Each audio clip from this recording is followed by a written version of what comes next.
Am I a romantic? Well, I study English lit, so I kind of have to be. Welcome to Watch Mojo, and today we're counting down our picks for the worst movies to have received recognition at the Academy Awards.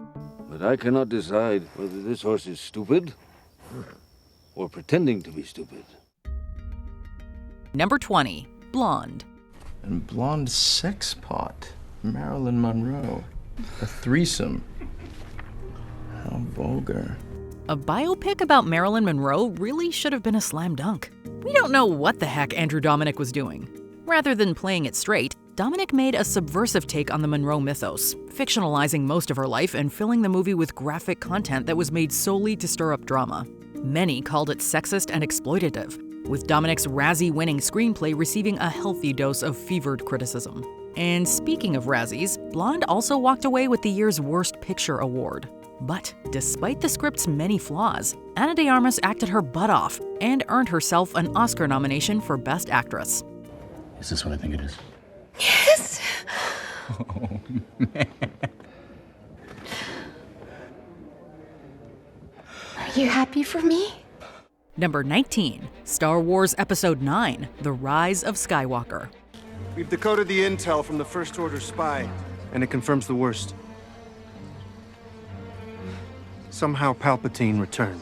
Even people who liked the new trilogy and even people who liked the prequel series seem to agree that The Rise of Skywalker was disappointing.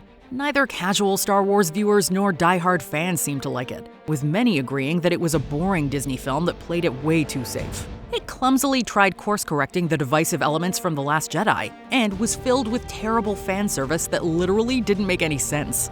Somehow Palpatine returned indeed. But it was a technically well-made film, and earned 3 Oscar nominations for its score, sound editing, and visual effects. Those are kind of a given.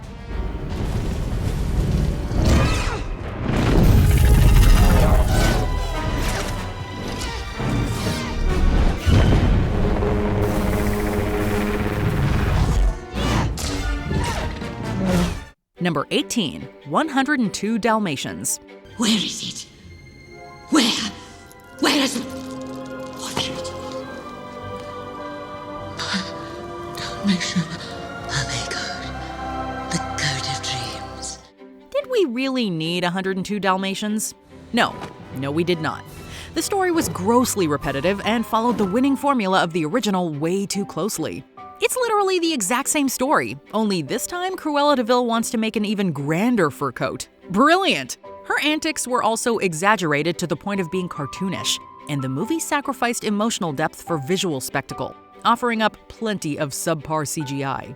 But there's one area where the movie excelled, and that was costume design.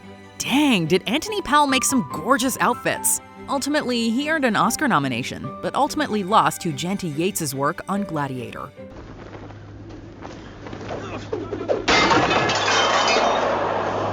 Are you not entertained?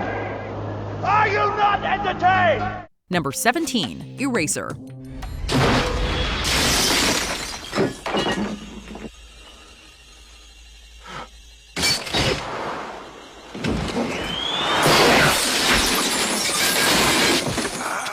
It's not rare for mediocre action movies to be nominated for technical Oscars.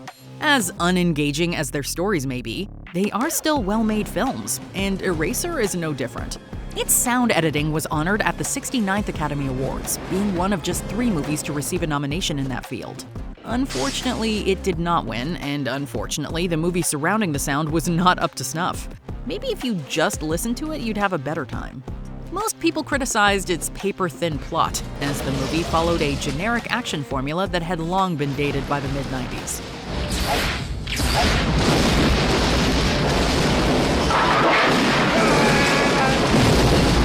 Number 16, The Clan of the Cave Bear. Proud, Bacht, Godra, Klesa, Bacht, Ne. In 1980, Jean M. Auel published The Clan of the Cave Bear, a novel set in prehistoric times in which an early modern human named Ayla is raised by a clan of Neanderthals. 6 years later, it was adapted for film starring Daryl Hannah as Ayla. She was not very good, and neither was the movie itself. It greatly struggled with pacing, often rushing through pivotal moments of the book and losing much of its intricate detail. It condensed this rich material into a streamlined 98 minutes, dropping important subplots and character development and losing much of the story's depth in the process. However, both Michael Westmore and Michelle Burke received Oscar nominations for their makeup. Proud. Cast. Shima. Ela. Play. Ela. Number 15, Beethoven's Second.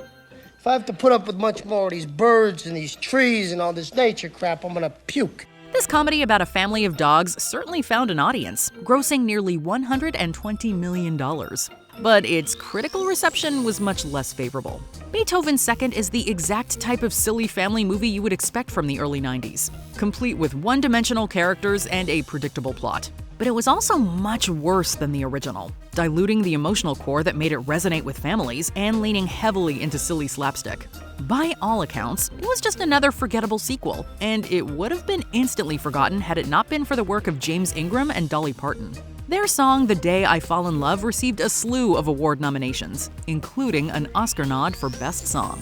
Then I looked into your eyes and knew today would be a first for me. A first for me. The day I fall in love. Number 14, Harlem Nights. That's Tommy Smalls. Runs the Pity Back Club. Yeah, I know that's Smalls, but who's that girl with it?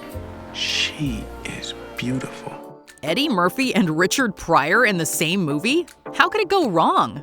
The answer, sadly, is that Eddie Murphy is not a good director. This was a dream project of his, as he always wanted to work with Richard Pryor and make a period piece about Depression-era Harlem. Unfortunately, he totally squandered the opportunity and made a terrible film. A tonal mess with severe pacing issues and an underutilized cast. It was so bad that Murphy won the Razzie for Worst Screenplay and never directed again. However, his film did have one thing going for it, and that was an Oscar nomination for Best Costume Design. Those suits are pretty darn cool. Sometimes them buzzers don't work that good. My name is Quick. I'm an old friend of his. You think maybe I could, go upstairs and knock on the door? Number 13, Patch Adams. I'm sure it's really great for kids. Oh, no, not just kids. Anybody. Patients are opening up to me, Corinne. They're sharing their dreams, their fantasies. And if you hit on the right topic, they brighten up for one brief moment. It wasn't often that Robin Williams steered himself wrong, but Patch Adams is one of the rare exceptions. While the medical drama was a huge hit and retains a cult following, it was critically eviscerated and remains one of the most maudlin films ever made. This thing is like cough syrup. It's way too sweet and makes us grimace in discomfort. It's also filled with terrible writing, its characters being annoyingly one-dimensional and the script providing an inaccurate representation of the real Patch Adams. And medical practice. And law. And, well, most things really. However, it was ultimately nominated in the very short-lived category Best Original Musical or Comedy Score, which lasted from just 1996 to 1999 after proving unpopular. Let's do it!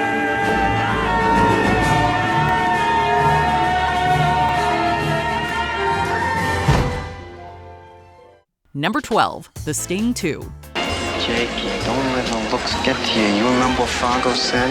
Games and grifting don't mix. Many people today complain about unnecessary sequels. But just remember, we got a sequel to The Sting back in 1983. This problem has been going on for decades. The original was nominated for 10 Oscars and won 7. A brilliant success that is now preserved in the National Film Registry. The sequel earned 1 nomination for Best Musical Score, and it was probably a pity nomination at that. The drop in quality between films is simply astounding. The script is worse in every respect. The filmmaking is not nearly as sharp and refined, and maybe worst of all, they replaced Paul Newman and Robert Redford with Jackie Gleason and Mac Davis. If we didn't know any better, we'd say we got conned. I think I found the girl we've been looking for. Her name's Veronica Sherman. I grifted with her the past couple of years. Oh? What did you play?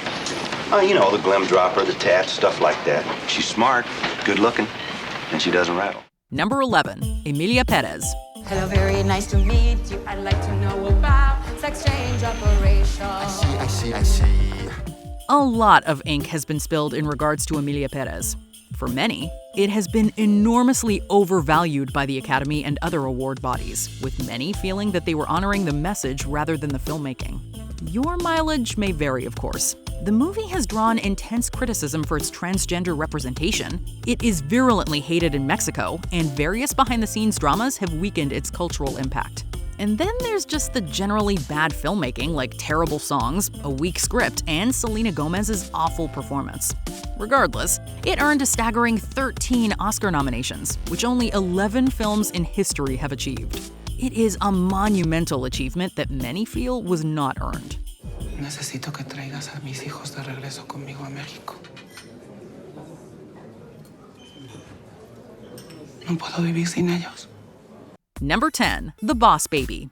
Helmed by director and animator Tom McGrath, who's worked on everything from Space Jam to Megamind, and headlined by such vocal talents as Alec Baldwin and Steve Buscemi, it's no surprise that The Boss Baby cleaned up at the box office.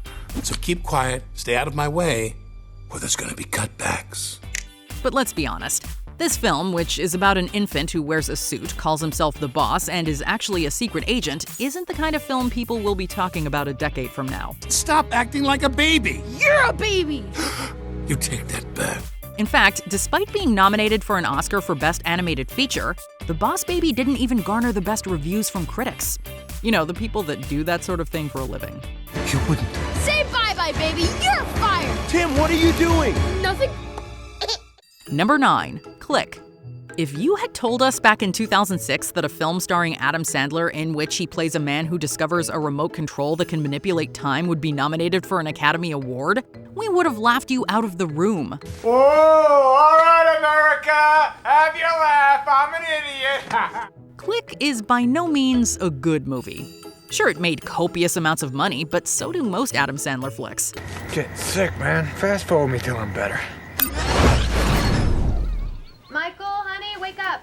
With a measly 32% rating on Rotten Tomatoes, and reviews such as this one from the Wall Street Journal, which called the film, quote, an abomination, it's not difficult to see why we were surprised it scored an Oscar nom.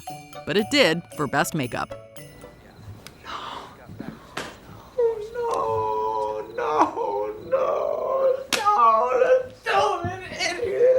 Number 8, Batman Forever. Batman and Batman Returns, both of which were directed by Tim Burton, are certifiable classics. However, Batman Forever, which was directed by Joel Schumacher, is not. Can I persuade you to take a sandwich with you, sir? I'll get drive-through.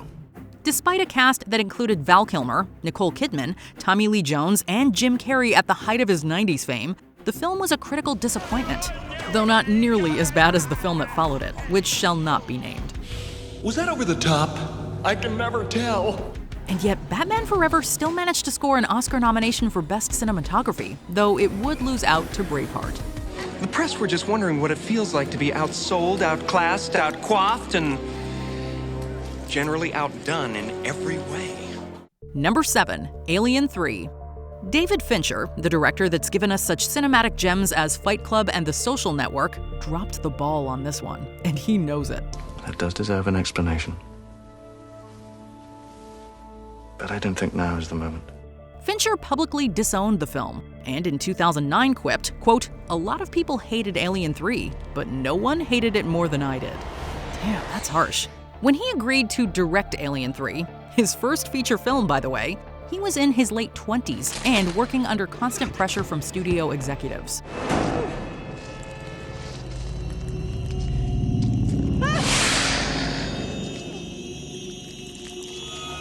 The infamously plagued production still managed to make a pretty penny at the box office en route to an Oscar nom for Best Visual Effects, so it wasn't a total loss. Then you take care of me. No problem. Quick, easy, and painless. Number 6, Suicide Squad. With an enormous amount of hype surrounding it, what with its all-star cast and brilliant source material, Suicide Squad cruised to a cool $746 million at the box office in 2016. But don't let the dough fool you. But sometimes the shit just seems everybody only wants to discuss me. So this must mean I'm disgusting. But it's just me, I'm just obscene. The film, which is about a group of criminals forced to work together in order to bring down an evil witch, was panned by critics and currently holds a 26% approval rating on Rotten Tomatoes. Deadshot, I need your help. No, sir. You need a miracle. However, that didn't stop it from being nominated for and winning the Academy Award for Best Makeup and Hairstyling. In all honesty, that was one of the film's few silver linings. Thank you would be nice. Thank you. Number 5, The Lone Ranger. Starring Johnny Depp and Armie Hammer, The Lone Ranger was one of 2013's biggest productions. Based on the popular 20th century radio and TV series, the film is about the crime-fighting duo of the Lone Ranger and Tonto, who battle outlaws in the Old West. So the horse, we can fly? Don't be stupid. Unfortunately, the premise failed to connect with audiences, and today, the film is considered a critical and commercial disappointment, with one critic calling it, quote, frustrating, lazy, and lifeless. It's nothing personal. Despite all that, it still managed to earn Oscar nominations for Best Visual Effects and Best Makeup and Hairstyling. The film's one bid to save face was dashed when it failed to win in either category. Don't ever do that again. Number 4, Waterworld.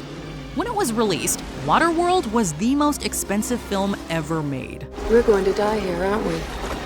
Directed by and starring Kevin Costner, who at the time was one of the biggest movie stars on the planet, the film is about a post-apocalyptic world in which the polar ice caps have melted, causing the oceans to envelop practically all habitable land. The bizarre premise failed to hit the mark with audiences and critics alike, and was a flop in the United States. Well then, we better keep it to ourselves. Of course, that didn't stop it from being nominated at the 68th Academy Awards for Best Sound, an award it would lose to Apollo 13.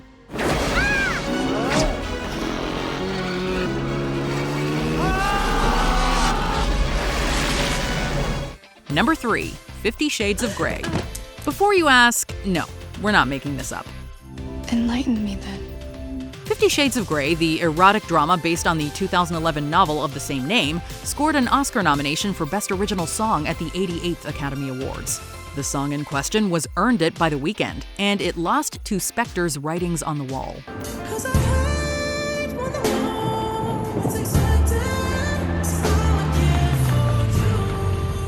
To say that 50 Shades of Grey isn't for everyone may seem like an understatement to most critics. Just listen to a few from respected reviewers who called it, quote, boring, quote, abysmally bad, and, quote, lousy. Tough crowd. I gotta go. Bye. Number 2, Transformers: Revenge of the Fallen. Of all the Transformers films that have been released, one could make the argument that this one is the worst. But it would have some tough competition. Hey, Professor, I'd do anything for an A. Sporting a lowly rating of 19% on Rotten Tomatoes and peppered with negative reviews from the get-go, many people would describe Transformers: Revenge of the Fallen as terrible. In fact, the Michael Bay-directed flick was nominated for a whopping 7 Razzies and won for Worst Picture, Worst Director, and Worst Screenplay. Yikes. You'll never stop at one. I'll take you all on. But it wasn't all bad. The film was also nominated for Best Sound Mixing at the 82nd Oscars, but lost to The Hurt Locker. I'm sorry, I really am.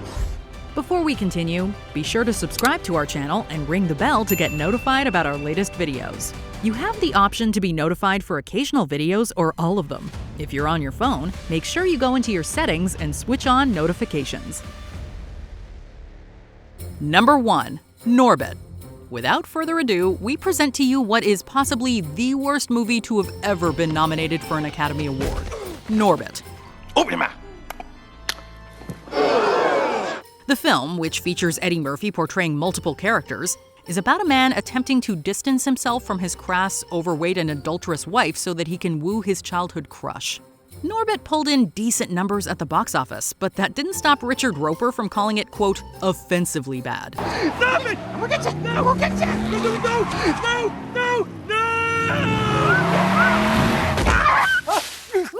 No! Dwarfing its 1 Oscar nomination for Best Makeup is 8 Razzie nominations, including 5 for Murphy, 3 of which he won. In the pantheon of bad movies nominated for Oscars, Norbit has no equal. Bingo! Right in the bro hole! Let's get some! Did you enjoy any of these films? Let us know in the comments below. What is this? Did you enjoy this video? Check out these other clips from WatchMojo, and be sure to subscribe and ring the bell to be notified about our latest videos.